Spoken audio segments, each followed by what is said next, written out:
आज हम बात करने वाले हैं प्राचीन भारत के बारे में। प्राचीन भारत। पाषाण काल को कितने भागों में बांटा गया है? तो पाषाण काल को 3 भागों में बांटा गया है। पाषाण काल को 3 भागों में बांटा गया है और पुराण पाषाण काल, मध्य पाषाण काल और नव पाषाण काल, ये 3 कालों में बांटा गया है। तो पुराण पाषाण काल में मनुष्य की जीविका का मुख्य आधार शिकार करना था। इस काल को अखेटक तथा खाद्य संग्रह काल भी कहा जाता है।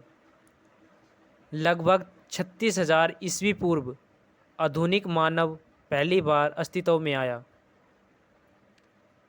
आधुनिक मानव को होमोस्पीसीज भी कहते थे। जो मानव ने सबसे पहले पालतू पशु कौन सा बनाया था? तो मानव द्वारा सबसे प्रथम पालतू पशु कुत्ता बनाया गया था, जिसे मध्य पाषाण काल में पालतू बनाया गया था। तो इसे कौन से काल में पालतू पशु बनाया गया था? तो मध्य पाषाण काल में। और आग की खोज कब की गई? तो आग की जानकारी तो मानव को पुराण पाषाण काल में ही हो गई थी, किंतु इसका प्रयोग नव पाषाण काल में प्रारंभ हुआ।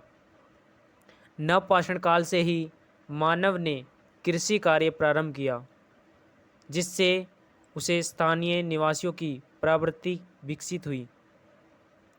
और भारत में पाषाणकालीन सभ्यता का अनुसंधान सर्वप्रथम रॉबर्ट वुड ने 1863 में प्रारंभ किया।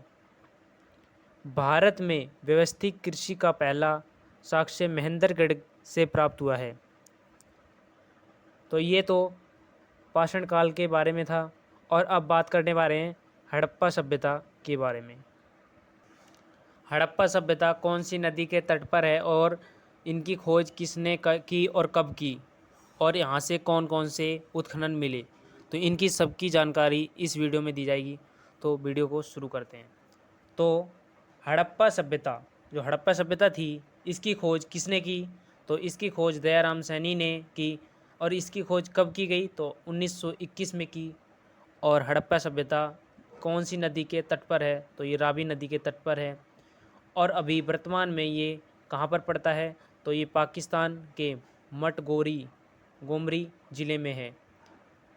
और यहाँ से किस किस चीज़ की साक्ष्य मिले हैं? तो तांबे का पैमाना, तांबे की इक्का गड़ी, तांबे गले की पट्टी, अनारघर। और मोहनजोदड़ो की बात करी जाए तो मोहनजोदड़ो की खोज दयाराम सैनी ने की थी, रखलदास बनर्जी ने की थी 1922 में। और ये कौन सी नदी के तट पर है? तो ये सिंधु नदी के तट पर है। और अभी वर्तमान में ये कहाँ पर पड़ता है? तो पाकिस्तान के सिंध प्रांत का लरकाना ज़िले में पड़ता है। और यहाँ से अनारघर, स्नानघर और अनारघर और पुरोहित आवास सभा भवन, कांसे की निर्मित मूर्ति, पशु की मूर्ति, सूती धागा, यहाँ से ये साक्ष्य प्राप्त हुए हैं। और अब बात की जाए चौंधड़ों से, तो इसकी खोज NG मंजूदार ने की थी 1931 में। और ये कौन सी नदी के तट पर है? तो ये सिंधु नदी के तट पर है। और ये अब वर्तमान में कहाँ पर पड़ता है? तो सिंध प्रांत पाकिस्तान में पड़ता है। यहाँ से मकान बनाने का कारखाना, दावात, कागज़, गत्ता, यहाँ से ये चीज़ें मिली हैं। और अब बात की जाए रंगपुर की, तो रंगनाथ राव ने इसकी खोज की थी 1953 और 1954 तक। ये मादर नदी है, इसके तट पर है ये बसा हुआ। और गुजरात का काठियावाड़ ज़िले में है वर्तमान में। ये वर्तमान में कहाँ पर है? तो गुजरात के काठियावाड़ ज़िले में है। यहाँ से किस चीज़ के साक्ष्य मिले हैं? तो चावल की भूसी, जो चावल को धान से जब कुटाई होती है उसकी तो भूसी बचती है, उसके साक्ष्य मिले हैं यहाँ से। अब बात की जाए तो रोपड़ की, तो यहाँ यज्ञा दत्त शर्मा ने की है इसकी खोज। और कब की है? तो 1953 से 1955 तक। और ये कौन सी नदी के तट पर पड़ता है? तो सतलज नदी के तट पर पड़ता है। और ये कहाँ पर है वर्तमान में? तो पंजाब का रोपड़ ज़िला, पंजाब का एक रोपड़ ज़िला है, उसमें पड़ता है ये। यहाँ से कौन कौन से साक्ष्य मिले हैं? तो मानव के साथ कुत्ते को दफनाने का साक्ष्य मिला है। जो रोपड़ है, रोपड़ पंजाब के रोपड़ ज़िले से साक्ष्य मिले हैं मानव के साथ कुत्ते को दफनाने के साक्ष्य। अब बात की जाए लोथल से, तो लोथल की खोज रंगनाथ राव ने की थी 1955 से 1962 में। और इसका कौन सी नदी के तट पर है? तो भोगाव नदी के तट पर है। और ये वर्तमान में कौन से क्षेत्र में पड़ता है, यानी कि कहाँ पर है? तो इसकी बात की जाए तो ये गुजरात के अहमदाबाद ज़िले में पड़ता है।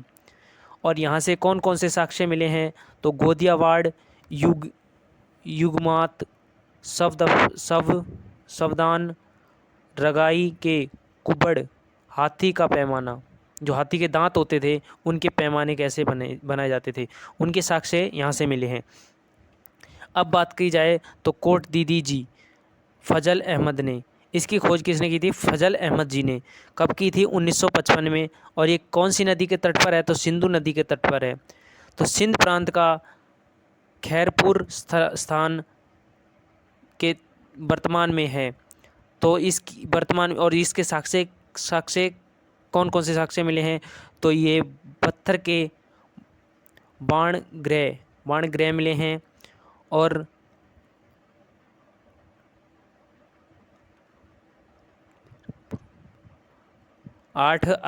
अलमारीग्रमपुरम यज्ञदत्त शर्मा ने 1958 में हिंडन उत्तर प्रदेश के मेरठ जिले से। तो इसके कौन कौन से साक्ष्य मिले हैं? तो सांप तथा रीछ की मृत मूर्ति, जो मरे हुए रीछ होते थे उनकी मूर्तियां मिली हैं। और नेक्स्ट, बिहार के चिरांद नामक नवपाषाणकालीन स्थान से हड्डियों के औजार मिले हैं। तो जो चिरांद नामक स्थान है बिहार के अंदर, वहाँ से हड्डियों के औजार मिले हैं नवपाषाण काल के। और पाषाण काल के तीनों चरणों का साक्ष्य भेलन घाटी इलाहाबाद से प्राप्त हुआ है। जो 3 काल हैं, नवपाषाण काल, मध्यपाषाण काल और पुराण पाषाण काल, जो 3 काल हैं इनके साक्ष्य कहाँ से मिले हैं? तो ये भेल घाटी इलाहाबाद से प्राप्त हुए हैं। और औजारों से प्रयुक्त की जाने वाली पहली धातु तांबे की थी तथा इस धातु का ज्ञान सर्वप्रथम मनुष्य को हुआ था। जो तांबा धातु, इसके ज्ञान सबसे पहले मनुष्य को हो चुका था। और चावल की खेती का प्राचीनतम साक्ष्य कोलिहावाड़ इलाहाबाद से पाया गया है। जो चावल की खेती का साक्ष्य है वो कहाँ से मिला है? कोलियावाड़ से, इलाहाबाद में है। और पहिए का आविष्कार नवपाषाण काल में हुआ था। जो पहिया था उसका आविष्कार कौन से काल में किया गया था? तो नवपाषाण काल में किया गया था। सर्वप्रथम 1921 में राय बहादुर दयाराम सैनी ने तत्कालीन भारतीय पुरातत्व विभाग के निर्देश सर जॉन मार्शल के नेतृत्व में हड़प्पा नामक स्थान की खुदाई कर इस सभ्यता की खोज की। तो हड़प्पा सभ्यता की खोज 1921 में दयाराम सैनी ने तत्कालीन किनके निर्देशों पर किया था? तो सर जॉन मार्शल के नेतृत्व में हड़प्पा स्थान की खोज की थी। हड़प्पा के खोज के पश्चात 1922 ईस्वी में रखलदास बनर्जी ने मोहनजोदड़ो नामक स्थान की खोज की थी। तो जो हड़प्पा सभ्यता का जो मोहनजोदड़ो नामक स्थान था, इसकी खोज 1922 में रखलदास बनर्जी ने की थी। और रेडियो कार्बन C14 विश्लेषण पद्धति के द्वारा सिंधु घाटी की सर्वमान्य तिथि 2350 ईस्वी पूर्व से 1750 ईस्वी पूर्व मानी गई है। जो रेडियो कार्बन थी, जैसे कोई चीज़ होती है तो उसकी कार्बन चेक की जाती है, तो उसके अनुसार उसकी आयु का पता लगाया जा सकता है।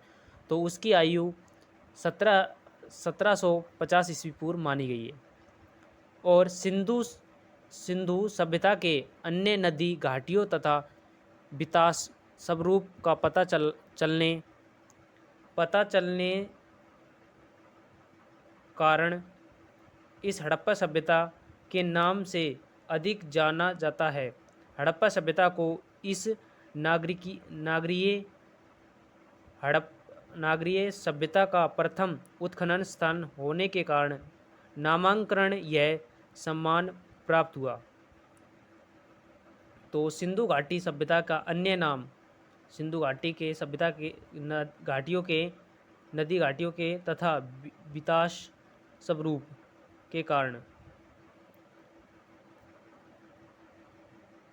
भारत में सर्वाधिक सैन्यधाव स्थल गुजरात में पाया गया है। जो भारत में सर्वाधिक साक्ष्य भारत के गुजरात में पाए गए हैं। जो हड़प्पा सभ्यता से जो जुड़े हुए थे वो सबसे ज़्यादा साक्ष्य कहाँ से पाए गए हैं, तो हड़प्पा के गुजरात से पाए गए हैं सर्वाधिक। और सिंधु घाटी सभ्यता हड़प्पा सभ्यता का कांस्य युक्त सभ्यता थी। जो सिंधु घाटी सभ्यता थी तो इसमें कांस्य का प्रयोग नहीं किया जाता था। मोहनजोदड़ो को मृतकों का टीला भी कहा जाता है। जो मोहनजोदड़ो स्थान है उसको मृतकों का टीला भी कहा जाता है। और कालीबंगा का अर्थ है, जो कालीबंगा है उसका अर्थ क्या है? काले रंग की चूड़ियों का होना। कालीबंगा का अर्थ है काले रंग की चूड़ियों का होना। सिंधु घाटी सभ्यता की महत्वपूर्ण विशेषता नगर योजना का होना। जो सिंधु घाटी सभ्यता है उसका महत्वपूर्ण विशेषता क्या है? नगर योजना का होना और एक संयुक्त व्यवस्थित जल निकास प्रणाली। वहाँ से गांव से बाहर निकालने की बहुत ही अच्छी व्यवस्था थी।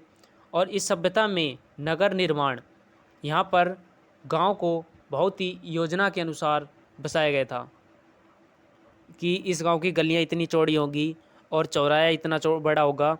इसकी सारी ही योजना के अनुसार उस गांव को बसाया गया था। हड़प्पा सभ्यता का समाज मृत सत्तात्मक था। कृषि तथा पशुपालन के साथ साथ उद्योग एवं व्यापार की अर्थव्यवस्था का मुख्य आधार था। हड़प्पा सभ्यता में कृषि और पशुपालन के साथ साथ उद्योग और व्यापार भी किया जाता था। दूसरे देशों के साथ भी व्यापार किया जाता था। यहाँ पर हड़प्पा सभ्यता के आर्थिक जीवन का मुख्य आधार कृषि था। यहाँ पर लोग अपनी जीविका कृषि करके चलाते थे। विश्व में सर्वप्रथम यहीं के निवासियों ने कपास की खेती का प्रारंभ किया था।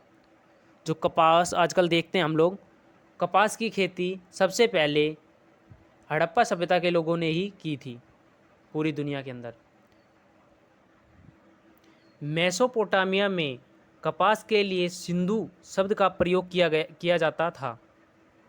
यूनानियों ने सिडन कहा, जो सिंधु का यूनानी रूपांतरण है।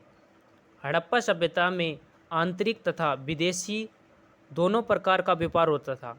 जो हड़प्पा सभ्यता थी उसमें आंतरिक यानी कि अपने देश के अंदर और विदेशों में भी व्यापार होता था।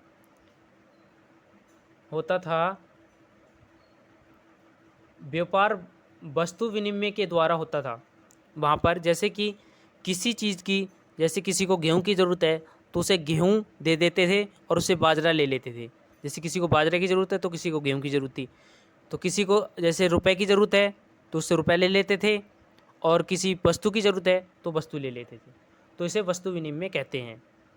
और माप तोल के लिए इकाई की बात की जाए तो 16 के अनुपात में थी। हड़प्पा सभ्यता में प्रशासन सभ्यता वाणिक वर्ण द्वारा चलाई जाता था। इस सभ्यता में मृत देवी उपासना की जाती थी। जो मृतक देवी थी उसकी उपासना की जाती थी। प्रमुख प्रमुख स्थान था। साथ ही पशुपति, लिंग योनि, वृक्ष एवं पशुओं की पूजा भी की जाती थी।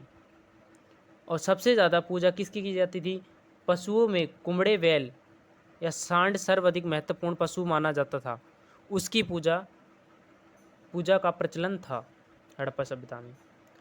तो ये वीडियो आपको अच्छी लगी तो वीडियो को लाइक करना ना भूलें और ज़्यादा से ज़्यादा वीडियो को शेयर करें और वीडियो को लाइक करें और कमेंट करना ना भूलें।